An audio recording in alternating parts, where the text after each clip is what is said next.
New York has been struggling financially amid the coronavirus pandemic. Lockdown orders from the government crippling small businesses, new unemployment liabilities piling on top of an already massive $6.1 billion deficit, and resident migration leading to what is now the highest vacancy rate on record for the largest rental market in the U.S. State Representative Alexandria Ocasio-Cortez has recently called for a new progressive wealth tax on billionaires to ease strains. But is this policy helpful to the situation at hand? Well, a lot of people look at rich people, especially nowadays billionaires, and say, oh, look at all that money that they have. If only we could spend this on better programs, on social programs.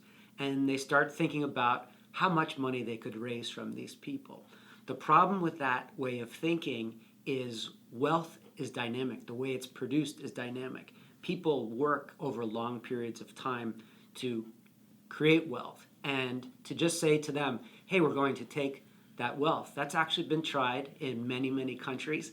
And as you start targeting rich people, especially billionaires, people say, well, I'm not going to be producing the same amount, or I'm going to be producing in different countries.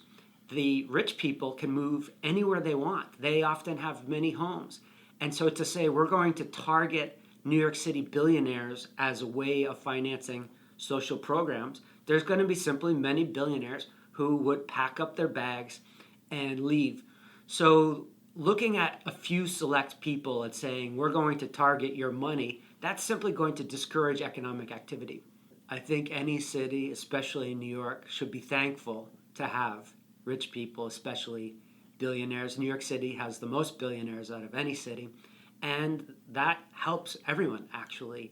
It means that they're going to be spending money on their housing. It means they're going to be spending their money in the restaurant industry, the entertainment industry. If you look at the arts, in many cases, it is financed heavily by some very wealthy benefactors. So we wouldn't have the Metropolitan Museum of Art if we didn't have J.P. Morgan, Mr. J.P. Morgan, donating so much of his art to this museum.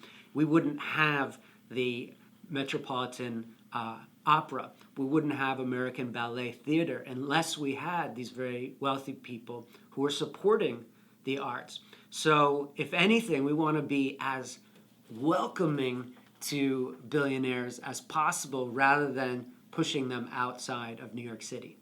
Having more business in New York City is good for all groups. It's good for the business owners who own them. It's good for the employees who work for them. So to be thinking about ways to give more economic opportunity to all people is where we should be starting the conversation, rather than taking from certain people, giving to other people. I think that is a zero-sum style thinking, that we're going to punish these people, benefit these people. Instead, we can think about the economy as a pie that can get much bigger. And as the economic pie grows, we hope that all people, all groups can have more to live off of and have more opportunity. So creating economic opportunity for everyone is extremely important.